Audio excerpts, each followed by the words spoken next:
Imagine living down there.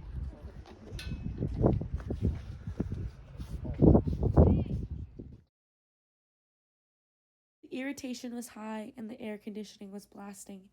We have been in the car since 9 this morning, just now arriving at the Badland National Park in South Dakota. The car walls were beginning to close in on us.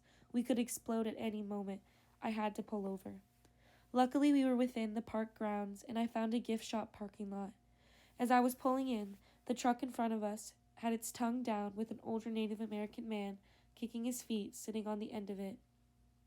He jumped off and waved the truck goodbye. I slowly pulled into my parking spot, not realizing my life would change in the next 20 minutes. It's day 14 of this cross-country road trip, and everyone is getting tired of each other. I'm going inside, Anna suggested. We all followed.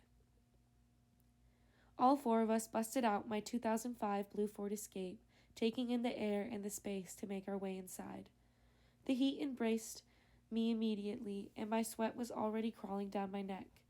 As the four of us were dragging our feet to get some air conditioning, I saw the man that was just on the back of the truck, sitting underneath some shade. We all gave him a smile and continued to walk inside to the gift shop. After spending about 20 minutes inside moseying around, we made our way back to the car. The man was in his same spot and was asking for attention. Many people that passed him before us held body language of fear and ignored him like he didn't exist. Your tattoos are very special, and I can tell you are an artist, he said to us. I make my own art. Would you like to see?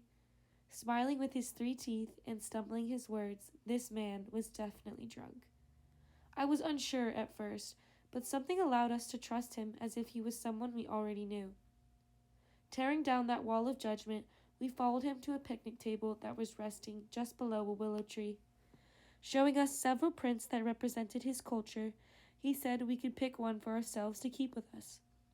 He went into detail about each print, which led him to ramble on about his personal life story. He discussed his upbringing as a young Native American boy and told us he was a part of the Lakota tribe, and this very land that we were sitting on was the land of his people. He hitchhiked his way here to see his niece, who happened to work in the cafeteria at the gift shop. While he was telling us these stories, his drunkenness would get in the way. Mid-story, he would begin to tease or joke around with us, and half the time I don't think we really knew what he was saying. His big smile and contagious laugh brought all of us to throw our heads back, cackling, even if we didn't know what the joke was.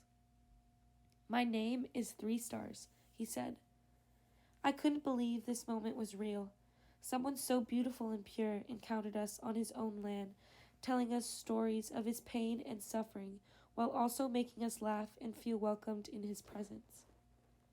This interaction only lasted a few hours, but those few hours influenced me heavily to this day. I remember his wrinkled face, his 3 remaining teeth, and his calloused hands like it was yesterday. How could someone who has been through so much pain and suffering provide me with so much joy? I've never seen this man again. All I have of him is the memory of the moment. And that moment was meant to be. The universe blessed us with his soul.